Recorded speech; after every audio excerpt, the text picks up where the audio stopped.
ਮੁਹੰਮਦ ਦੇ ਪੁੱਤਰ ਦੀ ਪ੍ਰਸ਼ੰਸਾ ਵਿੱਚ। ਮੁਹੰਮਦ ਦੇ ਪੁੱਤਰ ਅਬੂ ਮਨਸੂਰ ਦੀ ਪ੍ਰਸ਼ੰਸਾ ਵਿੱਚ ਮੈਂ ਉਸ ਸਤਿਕਾਰਯੋਗ ਸਰਦਾਰ ਦੇ ਹੁਕਮ ਅਨੁਸਾਰ ਇਸ ਪੁਸਤਕ ਵੱਲ ਹੱਥ ਵਧਾਇਆ। ਉਹ ਸਰਦਾਰ ਜਵਾਨ ਸੀ ਅਤੇ ਪਹਿਲਵਾਨਾਂ ਦੇ ਖਾਨਦਾਨ ਵਿੱਚੋਂ ਸੀ। ਉਹ ਬੁੱਧੀਮਾਨ ਅਤੇ ਸੂਝਵਾਨ ਤੇ ਪ੍ਰਕਾਸ਼ਮਾਨ ਦਿਲ ਵਾਲਾ ਸੀ। ਉਹ ਨੇਕ ਰਾਏ ਅਤੇ ਲੱਜਿਆਵਾਨ ਵਿਅਕਤੀ ਸੀ। ਉਹ ਚੰਗੀਆਂ ਚੰਗੀਆਂ ਗੱਲਾਂ ਕਰਦਾ ਅਤੇ ਮਿੱਠ ਬੋਲਾ ਸੀ। ਉਸ ਨੇ ਮੈਨੂੰ ਕਿਹਾ ਕਿ ਉਹ ਮੇਰੇ ਲਈ ਕੀ ਕਰੇ ਤਾਂ ਜੋ ਮੈਂ ਇਸ ਰਚਨਾ ਕਰਨ ਵੱਲ ਰੁਚਿਤ ਹੋ ਜਾਵਾਂ। ਉਸ ਨੇ ਕਿਹਾ, ਜੋ ਚੀਜ਼ ਕਿ ਮੇਰੀ ਪਹੁੰਚ ਵਿੱਚ ਹੈ ਮੈਂ ਉਸ ਲਈ ਉਪਰਾਲਾ ਕਰਾਂ ਅਤੇ ਤੇਰੀ ਲੋੜ ਨੂੰ ਕਿਸੇ ਹੋਰ ਦੇ ਅੱਗੇ ਨਹੀਂ ਲੈ ਜਾਵਾਂਗਾ। ਮੈਂ ਇਸ ਪੁਸਤਕ ਨੂੰ ਇਸ ਤਰ੍ਹਾਂ ਰੱਖਦਾ ਸੀ ਜਿਵੇਂ ਕਿ ਤਾਜ਼ਾ ਸੇਬ, ਤਾਂ ਜੋ ਇਸ ਨੂੰ ਹਵਾ ਲੱਗਣ ਨਾਲ ਵੀ ਕੋਈ ਖਤਰਾ ਨਾ ਹੋਵੇ। ਇਸ ਗੱਲ ਨੂੰ ਸੁਣ ਕੇ ਮੈਂ ਇਸ ਭੈੜੀ ਧਰਤੀ ਤੋਂ ਆਸਮਾਨ ਵਿੱਚ ਸਨਿਚਰ ਤਾਰੇ ਉੱਤੇ ਪਹੁੰਚ ਗਿਆ। ਇਸ ਪ੍ਰਸਿੱਧ ਅਤੇ ਸੁਭਾਗੇ ਆਦਮੀ ਦੀ ਨਜ਼ਰ ਵਿੱਚ ਮਿੱਟੀ ਤੇ ਸੋਨਾ ਅਤੇ ਚਾਂਦੀ ਬਰਾਬਰ ਬਰਾਬਰ ਸਨ। ਇੱਥੋਂ ਤੱਕ ਕਿ ਬਜ਼ੁਰਗੀ ਵੀ ਉਸ ਤੋਂ ਸਜਾਵਟ ਤੇ ਸ਼ਾਨ ਪ੍ਰਾਪਤ ਕਰਦੀ ਸੀ। ਸਾਰਾ ਸੰਸਾਰ ਹੀ ਉਸ ਦੀ ਨਜ਼ਰ ਵਿੱਚ ਤੁੱਛ ਸੀ। ਉਹ ਬਹਾਦਰ ਅਤੇ ਵਫ਼ਾਦਾਰ ਬੰਦਾ ਸੀ। ਉਹ ਪ੍ਰਸਿੱਧ ਵਿਅਕਤੀ ਮਹਿਫਲ ਤੋਂ ਇਸ ਤਰ੍ਹਾਂ ਗੁੰਮ ਹੋ ਗਿਆ ਜਿਵੇਂ ਹਵਾ ਦੇ ਬੁੱਲੇ ਨਾਲ ਬਾਗ ਵਿੱਚੋਂ ਸਿੱਧਾ ਅਤੇ ਲੰਮਾ ਸਰੂ। ਸ਼ੌਕ, ਉਹ ਕਿੰਨਾ ਬਹਾਦਰ ਤੇ ਦਰਬਾਰ ਦਾ ਪਹਿਲਵਾਨ। ਸ਼ੌਕ, ਉਹ ਸ਼ਾਹੀ ਕੱਦ ਅਤੇ ਬਾਦਸ਼ਾਹੀ ਸਰੀਰ ਵਾਲਾ, ਮਰ ਗਿਆ। ਹੁਣ ਮੈਂ ਉਸ ਨੂੰ ਨਾ ਜਿਉਂਦਾ ਵੇਖਦਾ ਹਾਂ ਅਤੇ ਨਾ ਉਸ ਦੇ ਮਰਨ ਦੀ ਹੀ ਕੋਈ ਨਿਸ਼ਾਨੀ ਹੈ। ਉਹ ਆਦਮਖਾਨੇ ਮਗਰਮੱਛਾਂ ਦੇ ਪੰਜੇ ਵਿੱਚ ਫਸ ਗਿਆ। ਮੇਰਾ ਉਦਾਸ ਦਿਲ ਇਸ ਕਰਕੇ ਨਿਰਾਸ਼ ਹੋ ਗਿਆ ਅਤੇ ਬੈਂਤ ਦੀ ਤਰ੍ਹਾਂ ਧੜਕਦਾ ਰਹਿੰਦਾ। ਉਸ ਦੀ ਜਾਨ ਨੇ ਬਹੁਤ ਸਮੇਂ ਲਈ ਦੁੱਖ ਸਹੇ ਕਿਉਂਕਿ ਉਹ ਬਾਦਸ਼ਾਹ ਤੋਂ ਵਿਰੁੱਧ ਹੋ ਗਿਆ ਸੀ। ਉਸ ਬਾਦਸ਼ਾਹ ਦੀ ਇੱਕ ਨਸੀਹਤ ਮੈਨੂੰ ਯਾਦ ਆਉਂਦੀ ਹੈ ਅਤੇ ਮੈਂ ਆਪਣੇ ਟੇਢੇ ਦਿਲ ਨੂੰ ਨਿਆਂ ਵੱਲ ਲਿਆਉਂਦਾ ਹਾਂ। ਉਸ ਨੇ ਕਿਹਾ ਸੀ ਕਿ ਇਹ ਬਾਦਸ਼ਾਹਨਾਮਾ ਜੇ ਲਿਖਿਆ ਗਿਆ ਤਾਂ ਇਸ ਨੂੰ ਬਾਦਸ਼ਾਹ ਮਹਿਮੂਦ ਦੇ ਸਪੁਰਦ ਕਰ ਦੇਣਾ।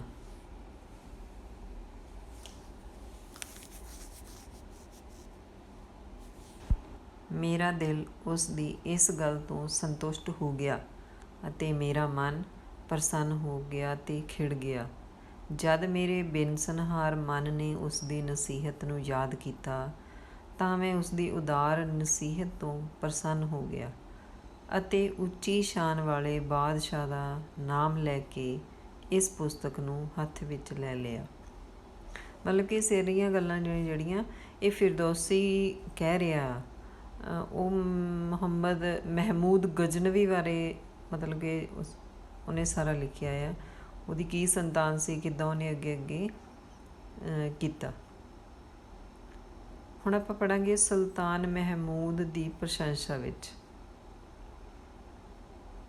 ਸਿਰਜਣਹਾਰ ਨੇ ਜਦ ਤੋਂ ਸੰਸਾਰ ਪੈਦਾ ਕੀਤਾ ਹੈ, ਸੁਲਤਾਨ ਮਹਿਮੂਦ ਜਿਹਾ ਹੋਰ ਕੋਈ ਬਾਦਸ਼ਾਹ ਪੈਦਾ ਨਹੀਂ ਹੋਇਆ।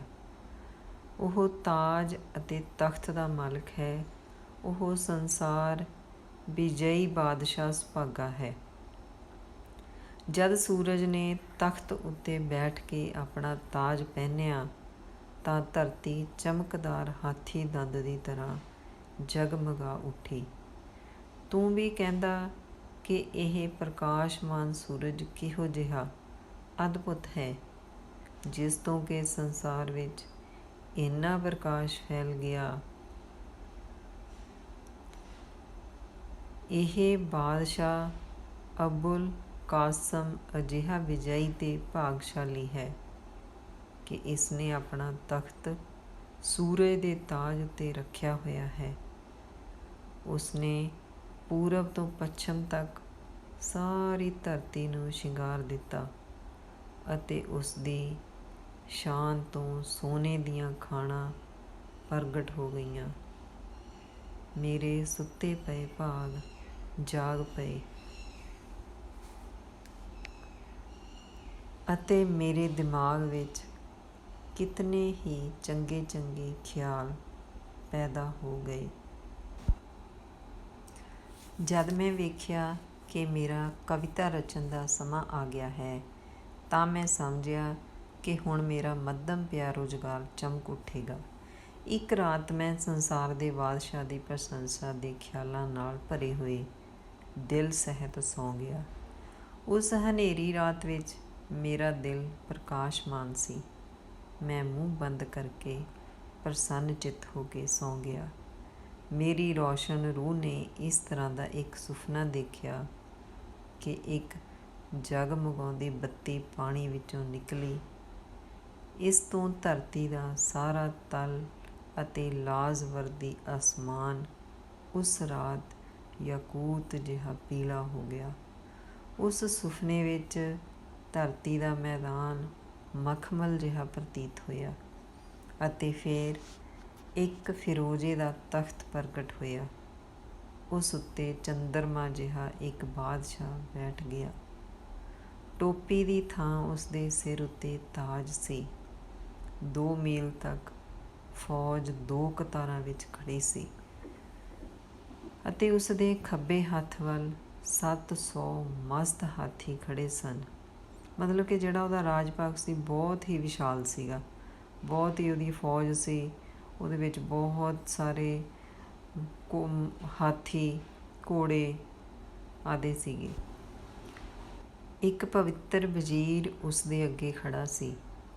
ਉਹ ਬਾਦਸ਼ਾਹ ਨੂੰ ਧਰਮ ਤੇ ਨਿਆਂ ਦੇ ਮਾਮਲਿਆਂ ਵਿੱਚ ਸਲਾਹ ਦੇ ਰਿਹਾ ਸੀ। ਬਾਦਸ਼ਾਹ ਦੀ ਸ਼ਾਨ ਤੋਂ ਮੇਰਾ ਦਿਮਾਗ ਅਸਚਰਜ ਰਹਿ ਗਿਆ ਅਤੇ ਉਹਨਾਂ ਮਸਤ ਹਾਥੀਆਂ ਅਤੇ ਇੰਨੀ ਵੱਡੀ ਫੌਜ ਨੂੰ ਦੇਖ ਕੇ ਵੀ। ਜਦ ਮੈਂ ਉਹ ਜਲਾਲੀ ਸ਼ਾਹੀ ਚਿਹਰਾ ਦੇਖਿਆ, ਮਤਲਬ ਕਿ ਬਾਦਸ਼ਾਹ ਦੇ ਚਿਹਰੇ ਦੇ ਉੱਤੇ ਬਹੁਤ ਜ਼ਿਆਦਾ ਜਲਾਲ ਸੀ, ਦੇਖਣ ਤੋਂ ਹੀ ਲੱਗਦਾ ਸੀ ਕਿ ਇਹ ਬਾਦਸ਼ਾਹ ਹੈ। ਤਾਂ ਉਹਨਾਂ ਨਾਮੀ ਦਰਬਾਰੀਆਂ ਤੋਂ ਪੁੱਛਿਆ ਕਿ ਕੀ ਇਹ ਅਸਮਾਨ ਅਤੇ ਚੰਦ ਹੈ ਜਿਸ ਕੋਲ ਤਾਜ ਅਤੇ ਤਖ਼ਤ ਹੈ, ਜਾਂ ਇਹ ਇੱਕ ਤਾਰਾ ਹੈ ਜਿਸ ਦੇ ਅੱਗੇ ਫੌਜ ਖੜੀ ਹੈ। ਇੱਕ ਨੇ ਉੱਤਰ ਦਿੱਤਾ, ਮਤਲਬ ਕਿ ਰਾਜੇ ਦੇ ਜਿਹੜੇ ਵਜ਼ੀਰ ਸੀਗੇ, ਦਰਬਾਰੀ ਸੀਗੇ, ਉਹਨਾਂ 'ਚੋਂ ਇੱਕ ਨੇ ਉੱਤਰ ਦਿੱਤਾ ਕਿ ਇਹ ਰੂਮ ਤੇ ਹਿੰਦੁਸਤਾਨ ਦਾ ਬਾਦਸ਼ਾਹ ਹੈ। ਇੰਨੀ ਵੱਡੀ ਉਹਦੀ ਸਲਤਨਤ ਸੀਗੀ ਕਿ ਪੂਰਾ ਰੋਮ ਤੇ ਹਿੰਦੁਸਤਾਨ ਦਾ ਬਾਦਸ਼ਾਹ ਸੀ ਉਹ। ਕਨੌਜ ਤੋਂ ਲੈ ਕੇ ਸਿੰਧ ਦਰਿਆ ਤੱਕ ਅਤੇ ਈਰਾਨ ਤੋਂ ਤੁਰਕਸਤਾਨ ਤੱਕ ਲੋਕ ਇਸ ਦੇ ਦਾਸ ਹਨ, ਜਿਹੜੇ ਕਿ ਇਸ ਦੇ ਹੁਕਮ ਅਤੇ ਰਾਏ ਵਿੱਚ ਹੀ ਜਿਉਂਦੇ ਹਨ। ਉਸਨੇ ਸੰਸਾਰ ਨੂੰ ਆਪਣੇ ਇਨਸਾਫ ਨਾਲ ਸਜਾ ਦਿੱਤਾ ਅਤੇ ਇਸ ਨੂੰ ਭਰਪੂਰ ਕਰਕੇ ਫਿਰ ਤਾਜ ਸਿਰ ਉੱਤੇ ਰੱਖਿਆ। ਇਹ ਸੰਸਾਰ ਦਾ ਬਾਦਸ਼ਾਹ ਸੁਲਤਾਨ ਮਹਿਮੂਦ ਹੈ। ਇਸ ਦੇ ਰਾਜ ਵਿੱਚ ਬਘਿਆੜ ਅਤੇ ਭੇਡ ਇੱਕ ਘਾਟ ਪਾਣੀ ਪੀਂਦੇ ਹਨ। ਕਸ਼ਮੀਰ ਤੋਂ ਲੈ ਕੇ ਚੀਨ ਸਾਗਰ ਤੱਕ ਦੇ ਰਾਜੇ ਇਸ ਬਾਦਸ਼ਾਹ ਦੀ ਪ੍ਰਸ਼ੰਸਾ ਕਰਦੇ ਹਨ। ਜਦ ਕੋਈ ਨਿੱਕਾ ਬੱਚਾ ਵੀ ਆਪਣੀ ਮਾਂ ਦਾ ਦੁੱਧ ਚੁੰਘਦਾ ਹੈ ਤਾਂ ਉਹ ਪੰਘੂੜੇ ਵਿੱਚ ਬੈਠਾ ਪਹਿਲਾਂ ਮਹਿਮੂਦ ਦਾ ਨਾਮ ਲੈਂਦਾ ਹੈ। ਤੂੰ ਕਿਉਂਕਿ ਕਵੀ ਹੈ, ਤੂੰ ਵੀ ਉਸਦੀ ਪ੍ਰਸ਼ੰਸਾ ਕਰ ਅਤੇ ਉਸਦੇ ਨਾਮ ਨੂੰ ਸਦੀਵਤਾ ਦੇਣ ਦੀ ਅਭਿਲਾਸ਼ਾ ਕਰ। ਕੋਈ ਬੰਦਾ ਉਸਦੇ ਹੁਕਮ ਤੋਂ ਸਿਰ ਨਹੀਂ ਫੇਰਦਾ ਅਤੇ ਨਾ ਹੀ ਉਸ ਨਾਲ ਕੀਤੇ ਹੋਏ ਪ੍ਰਣ ਤੋਂ ਹੀ ਫਿਰਦਾ ਹੈ। ਜਦ ਮੈਂ ਜਾਗਿਆ ਅਤੇ ਆਪਣੀ ਥਾਂ ਤੋਂ ਦੇਖਿਆ ਕਿ ਉਹ ਹਨੇਰੀ ਰਾਤ ਕਿਤਨੀ ਕੁ ਬਾਕੀ ਰਹਿ ਗਈ ਹੈ, ਤਾਂ ਮੈਂ ਉਸ ਬਾਦਸ਼ਾਹ ਦੀ ਪ੍ਰਸ਼ੰਸਾ ਕੀਤੀ। ਮੇਰੇ ਕੋਲ ਪੈਸੇ ਨਹੀਂ ਸਨ। ਮੈਂ ਉਸ ਉੱਤੇ ਜਾਨ ਨਿਛਾਵਰ ਕਰ ਦਿੱਤੀ। ਮੈਂ ਆਪਣੇ ਦਿਲ ਵਿੱਚ ਕਿਹਾ ਕਿ ਇਹ ਉਸ ਸੁਪਨੇ ਦਾ ਉੱਤਰ ਹੈ। ਇਸ ਬਾਦਸ਼ਾਹ ਦੀ ਮੁਬਾਰਕ ਪ੍ਰਸਿੱਧਤਾ ਸਾਰੇ ਫੈਲੀ ਹੋਈ ਹੈ। ਪ੍ਰਸ਼ੰਸਾ ਕਰਨ ਵਾਲੇ ਉਸ ਦੀ ਪ੍ਰਸ਼ੰਸਾ ਕਰਦੇ ਹਨ ਅਤੇ ਉਸ ਦੀ ਖੁਸ਼ਨਸੀਬੀ ਅਤੇ ਤਾਜ ਅਤੇ ਨਗੀਨੇ ਵਾਲੀ ਸ਼ਾਹੀ ਮੋਹਰ ਦੀ ਵੀ। ਉਸ ਦੀ ਸ਼ਾਨ ਨਾਲ ਸੰਸਾਰ ਬਹਾਰ ਦੇ ਬਾਗ ਦੀ ਤਰ੍ਹਾਂ ਸਜ ਗਿਆ ਅਤੇ ਹਵਾ ਬੱਦਲਾਂ ਨਾਲ ਭਰ ਗਈ ਤੇ ਧਰਤੀ ਸੁਸੱਜਤ ਹੋ ਗਈ। ਉਸ ਸਮੇਂ ਬੱਦਲਾਂ ਵਿੱਚੋਂ ਕੁਝ ਕਣੀਆਂ ਡਿੱਗੀਆਂ ਅਤੇ ਸੰਸਾਰ ਵਹਿਸ਼ਤ ਦੇ ਬਾਗ ਜਿਹਾ ਸੁੰਦਰ ਬਣ ਗਿਆ। ਈਰਾਨ ਦੀਆਂ ਸਾਰੀਆਂ ਖੂਬੀਆਂ ਉਸ ਦੇ ਨਿਆਂ ਕਰਕੇ ਹਨ ਅਤੇ ਉਸ ਦੇ ਦਿਲ ਦੀ ਖੁਸ਼ੀ ਕਰਕੇ ਸਾਰਾ ਸੰਸਾਰ ਪ੍ਰਸੰਨ ਹੈ। ਉਹ ਆਪਣੀ ਮਹਿਫਲ ਵਿੱਚ ਵਫਾਦਾਰੀ ਦਾ ਆਸਮਾਨ ਹੈ ਅਤੇ ਰਣ ਖੇਤਰ ਵਿੱਚ ਇੱਕ ਭਿਆਨਕ ਅਜਗਰ ਸਮਾਨ ਹੈ। ਮਹਿਮੂਦ ਇੱਕ ਬਹੁਤ ਹੀ ਵਧੀਆ ਰਾਜਾ ਸੀ, ਜਿਹੜਾ ਕਿ ਨਿਆਂ ਪਸੰਦ ਸੀ ਅਤੇ ਯੁੱਧ ਦੇ ਵਿੱਚ ਉਹ ਇੱਕ ਅਜਗਰ ਦੇ ਸਮਾਨ ਸੀ। ਉਸ ਦਾ ਸਰੀਰ ਮਸਤ ਹਾਥੀ ਜਿਹਾ ਅਤੇ ਰੂਹ ਜਬਰਾਈਲ ਜਿਹੀ ਅਤੇ ਹੱਥ ਦੀ ਹਥੇਲੀ ਬਹਿਮਨ ਮਹੀਨੇ ਦੇ ਬੱਦਲ ਜਿਹੀ ਦਾਨੀ ਅਤੇ ਉਸ ਦਾ ਦਿਲ ਦਰਿਆ ਜਿਹਾ ਵਿਸ਼ਾਲ ਹੈ। ਉਸ ਦੇ ਦੋਖੀ ਤੇ ਨਸੀਬੇ ਦਾ ਸਿਰ ਉਸ ਦੀ ਦੁਸ਼ਮਣੀ ਦੇ ਅੱਗੇ ਇਉਂ ਤੁੱਛ ਹੈ ਜਿਵੇਂ ਕਿ ਉਸ ਦੀ ਬਖਸ਼ਿਸ਼ ਦੇ ਸਾਹਮਣੇ ਦਿਨਾਰ। ਉਹ ਕੋਈ ਗੱਲ ਅਜਿਹੀ ਨਹੀਂ ਕਰਦਾ ਜਿਹੜੀ ਉਸ ਦੇ ਤਾਜ ਨੂੰ ਵੱਟਾ ਲਾਵੇ ਅਤੇ ਨਾ ਹੀ ਉਹ ਲੜਾਈ ਦੇ ਰੰਜ ਅੱਗੇ ਦਿਲ ਹੀ ਛੱਡਦਾ ਹੈ। ਹਰ ਉਹ ਆਦਮੀ ਜੋ ਉਸ ਦੇ ਪਰਵਰਦਿਆਂ ਵਿੱਚੋਂ ਹੈ ਅਤੇ ਸੁਤੰਤਰ ਅਤੇ ਨੇਕ ਦਿਲ ਸੇਵਕਾਂ ਵਿੱਚੋਂ ਹੈ, ਉਹ ਬਾਦਸ਼ਾਹ ਦਾ ਪੂਰੀ ਤਰ੍ਹਾਂ ਖੈਰ ਖਾਹ ਹੈ ਅਤੇ ਬਾਦਸ਼ਾਹ ਦੀ ਆਗਿਆ ਪਾਲਣ ਲਈ ਤਿਆਰ ਬਰ ਤਿਆਰ ਹੈ। ਇਹਨਾਂ ਵਿੱਚੋਂ ਹਰ ਕਿਸੇ ਨੂੰ ਉਸ ਨੇ ਕਿਸੇ ਨਾ ਕਿਸੇ ਇਲਾਕੇ ਦਾ ਰਾਜਾ ਬਣਾ ਦਿੱਤਾ ਅਤੇ ਇਹਨਾਂ ਦਾ ਨਾਮ ਮਸੀਤਾਂ ਦੇ ਮੰਬਰਾਂ ਤੋਂ ਲਿਆ ਜਾਂਦਾ ਹੈ। ਤਾਂ ਉਸ ਤੋਂ ਅੱਗੇ ਆਪਾਂ ਪੜ੍ਹਨਾ ਸੁਲਤਾਨ ਮਹਿਮੂਦ ਦੇ ਭਾਈ ਅਬੂ ਨਸਰ ਦੀ ਪ੍ਰਸ਼ੰਸਾ ਵਿੱਚ। ਪਹਿਲਾਂ ਆਪਾਂ ਉਹਦੇ ਪੁੱਤਰ ਬਾਰੇ ਪੜ੍ਹਿਆ, ਫਿਰ ਮਹਿਮੂਦ ਬਾਰੇ, ਹੁਣ ਆਪਾਂ ਪੜ੍ਹਾਂਗੇ ਅਬੂ ਨਸਰ ਉਹਦੇ ਭਰਾ ਬਾਰੇ। ਅਤੇ ਜੇ ਤੁਹਾਨੂੰ ਇਹ ਵੀਡੀਓ ਵਧੀਆ ਲੱਗੀ ਤਾਂ ਲਾਈਕ, ਕਮੈਂਟ ਅਤੇ ਸ਼ੇਅਰ ਕਰ ਦੇਣਾ। ਅਤੇ ਜੇ ਤੁਸੀਂ ਪਹਿਲੀ ਵਾਰ ਮੇਰੀ ਆਡੀਓ ਸੁਣ ਰਹੇ ਹੋ ਤਾਂ ਚੈਨਲ ਨੂੰ ਸਬਸਕ੍ਰਾਈਬ ਕਰ ਦੇਣਾ। Thank you.